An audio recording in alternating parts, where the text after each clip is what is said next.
Hey, have you ever wondered, we don't have enough shirts to be doing this kind of stuff? Because we sort of cycle through. Zach's got a lot of shirts. Can I tell you? Had that exact thought this morning. I said, I had one shirt on. I go, I think I wore this in the last video. Yeah. I need to change. You and I, we just have maybe like, what, 7, 8 outfits? I've got a lot of shirts. Yeah.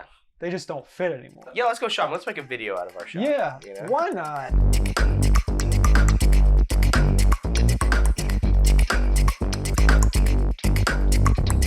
But we're talking about directorial debuts.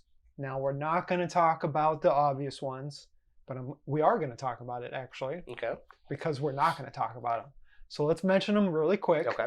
Quentin Tarantino is probably what most millennials know as the directorial debut for Reservoir Dogs. Gen X. Yeah. Gen X as well, yes. Clerks, I think. Clerks, yeah. Kevin Smith. That 90s crew. Spike Lee. Yep. She's got to have it. Yep. But then you also get people like Sidney Lumet, 12 Angry Men, Orson Welles, Citizen Kane, coming out hot. Maybe the two to ever do it. Yeah, from radio to pictures, you know.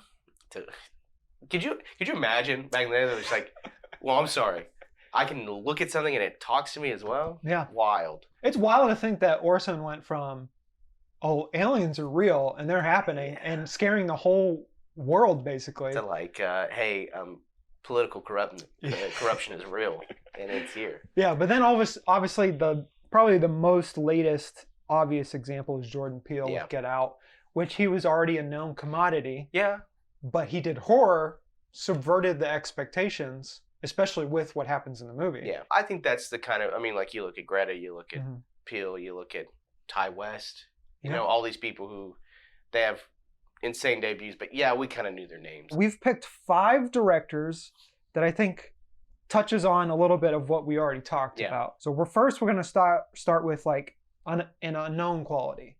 And we're gonna start with Ryan Coogler, Fruitvale Station. Other than Michael B. Jordan being in The Wire and a couple other stuff, like Chronicle at this time. Chronicle. That's the only reason I knew about this movie is because I liked Michael B. Jordan. But this is an unknown entirely. Yeah. It comes out and just like grips the nation. To have someone like Coogler who, after this, like makes mostly blockbusters. Yeah. You know, it's wild that like it's such a quiet. Very like slow burn of a movie because you're just waiting for this moment, and it's very much a day in the life kind of movie where you are kind of getting to know Michael B. Jordan's character, knowing what's going to happen or not knowing at all. He picks a story that isn't like super well known. The Hollywood industry immediately notices Coogler and also Michael B. Jordan, and fast tracks them to just like superstardom. Yeah. They ended up doing Creed, and then obviously they go on to do Black Panther together, and now they're going to do a vampire movie. Yeah, I'm really kind of excited because it feels, I mean, obviously vampires and tragedy, not the same. Yeah. But I'm hoping maybe we get like a smaller scale, or we get a more bombastic type of movie, because a lot of his movies have been very like emotional. Yeah. Side note of Coogler that like inspires Jordan a little bit to make his directorial debut, which is Creed 3. Like it's just a really interesting. I think Coogler's very cool. I think he also is a guy who wants to give other people those opportunities. Yes. So now let's go back to the 80s and talk about Amy Heckerling, who did Fast Times at Ridgemont High. She also did Johnny Dangerously in the 80s, but I know she has talked about previously about struggling to make movies. She ends up writing Clueless later. And then she comes back with like Vamp and other stuff like that. But anyway, she does Fast Times at Ridgemont High, which is a cultural touchstone for the 80s. Yes. And it's hard. I think it's a very well-made movie. I think a lot of that is her. It's hard sometimes to tell like what's Cameron Crowe and what is but also what is Sean Penn? What is Sean Penn? You know, it's like I think the feat of like the directing, the editing. You know, she obviously has like that control, and she is someone who again like saw talent in Cameron and kind of gave him that shot. Yeah, Fast Times. You know, it isn't a Breakfast Club. It isn't a, you know, it's a whole different type of movie than as far as other different types of movies. And then you have Clueless that just kind of like it's the teen movie of the 90s. Yeah. You know, it's like how you're in 2 huge decades of teen movies and like no one talks about your influence on it. I know. It's such a bizarre way. It's like your directorial debut can fluctuate either way. And sometimes you just flounder in the middle. So let's go from a teen movie to another teen movie. Okay. Probably around 20 years later. Not another teen movie. Not that one. Okay. But Jared Hess with Napoleon Dynamite, which blew up. If you were alive in 2004 and in 2005, this movie was everywhere. Yep, everyone did the dance. Everyone did the dance. Everyone wanted the moon boots. All of the quotes. Yeah. Everyone loved the uncle. Uncle Rico. Everyone loved the brother. Obviously, they quoted Napoleon Dynamite. Yeah. Everyone had their little impersonation. Yeah. Never sounded like him. Nope. But I mean, like... Is it a good movie? I'm going to say no. Listen, no, I think Nacho Libre is a better movie. That's his follow-up. Go for it. That movie is bar for bar so funny. Yeah. A lot of that I think is Jack Black. But yeah, Napoleon Dynamite, is it funny? I don't know. Did it like kind of reinvent comedy? A little bit, yeah. For like this is pre-YouTube, and I think a lot of the people that saw Napoleon Dynamite who started on YouTube, whether it's Charlie Bit My Finger or the Unicorn one, Lonely Island, like all these things I think are tied a little bit to Napoleon Dynamite. Yeah. Just the quotability and the silliness of it, just like, let me throw a casserole at a llama, you know, like what is this? And so I'll give it that. Like, is it a good movie? No. Is it funny just to watch because of how like, what is this? Who allowed this? Yes. You know, the vibes of the movie are immaculate. Yeah. The movie itself is kind of all right. I think it may be a Paramount movie that you're just like, I'm sorry, like, did someone trick Paramount into buying this? I will say, if you watch it through a 2024 lens, you're going to be like, holy crap, this is a time capsule of what 2004 was like. Yeah. This is exactly what 2004 was like. If there was a single movie to describe that year, we could talk about it forever. It's a movie that's ingrained in our culture. Yeah, ingrained in probably our souls. Yeah. You know? And another movie ingrained in our culture is John Singleton's Boyz in the Hood. Mm-hmm. I mean, if you haven't seen Boyz in the Hood, you've seen the parodies. Yeah. And it also was about young black kids, which wasn't really talked about until the late 80s, early 90s in cinema. Yeah. Obviously, Spike Lee was part of that, but John Singleton was also. But I think Singleton takes a more kind of mainstream and more accessible approach. Yes. Do the Right Thing opens up with a staged dance number, and it almost plays out like a play. Like it's more artistic. Yeah, Singleton doesn't do that, and it's like this gives him the chance. I mean, he has a cool, long, interesting career. Even like a Too Fast, Too Furious, fun movie. Yeah, love it. Like I like it. It's fun. It's good vibes. You know? He decided to take his career, and you know what? I'm going to do what I want. Yeah. And I appreciate that. Yeah. Like people love to be like, oh, Scorsese only made gangster movies. No, Scorsese made movies that he wanted to make. And Singleton sort of had that same vibe. Yeah. If we did a top 10, that would be in it.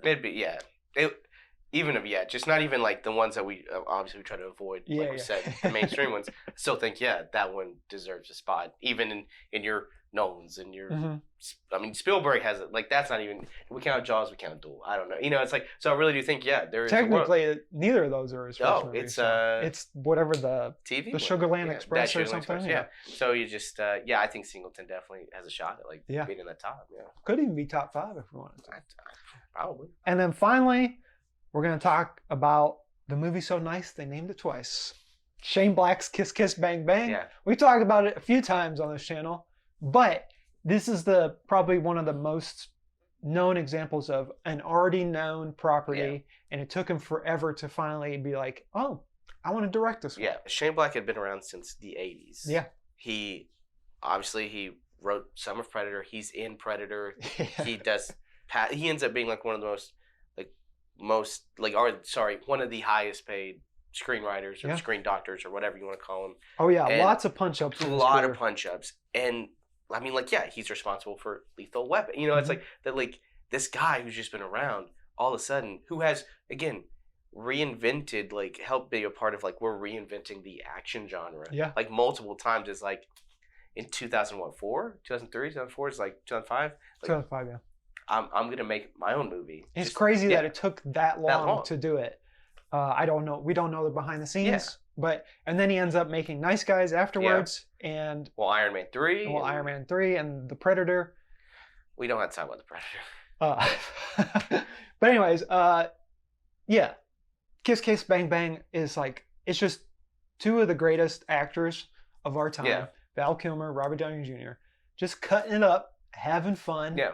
And he recreates that with Nice Guys with Ryan Gosling and Russell Crowe. But also Michelle Monaghan does a really good job in this too. I think, I mean, he obviously, for someone who had, I don't know the timeline of this, but who used to have so much clout, to be like, I'm going to make my first movie. And if you're a Clooney, if you're a Tom Hanks, if you're even like a Michael B. Jordan, like you're like, okay, here's some money.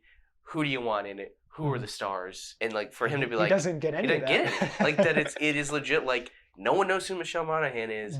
Robert Downey Jr. is like, this is the beginning of him coming back. Other than Gothica, this is like one of his first big roles back. Yeah. And then Val Kilmer is like kind of at the end of he does like Spartan and a couple other things. It's like, it's crazy that this guy who probably had a lot of pull. Listen, I'm not sure. It was the 80s. I'm sure there were maybe some substances. Not going to say. Not going to allege anything. I don't know. But for him to come back, like a guy who like, I mean, I know it's like Donner. I know Donner is the guy who did the first couple of Lethal Weapons, but I don't know. Every time you think about Lethal Weapon, you think, well, Shane Black made those movies. Yeah. And he really didn't. And then like all of a sudden you're like, oh my gosh, like no, wait. One of the best crime noir like satires is his first movie. That's our list. We went through the Wikipedia article. Yeah. There's a lot. John Huston does Maltese Falcon. Yeah. Truffaut with The 400 Blows. You know, there are countless directors that just nail it the first time. Yeah. There's also countless directors that only get it right the first time. Yep. And there's countless directors that just go through the studio system and just churn out just random movies.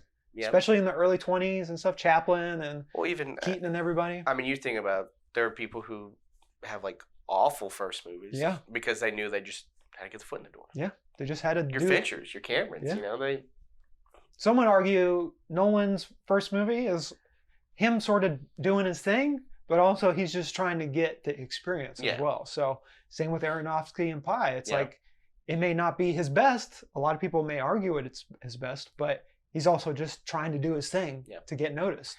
You know, before we go, there's a couple of people who are going to direct their own movie that we know of. Yeah. For the first time. We also obviously have Dev Patel. That's the whole reason we did this. Should have mentioned that earlier. We have Dev Patel with Monkey Man. Taylor Swift is going to be directing her first movie soon. When? I'd like to know when. She's too busy touring. I had the whole list, you know, and I can't remember a bunch of them, but like, who's someone that you'd want to see direct a movie that like we, you know? You know who I'd like to see direct a movie is I would like to see Daniel Day-Lewis direct a movie. I don't know if he has. I don't know his career that well. I know he's only acted. Yeah. I think. But I think at the twilight of his career, don't act in your own thing, because you know Philip Seymour Hoffman and others have done that. Just direct it. Yeah. I want to see if his, like, you know, Michael Jordan can't coach, like Wayne Gretzky can't coach. Exactly. Can Daniel Day-Lewis coach? Yeah. That's what I want to find out. I also, just because Denise talked about it, I feel like Zendaya is real close. I think in the next 10 years we're going to get a Zendaya movie that people love. So we'll see. Just don't cast Tom Holland. Please, sir. I need a role.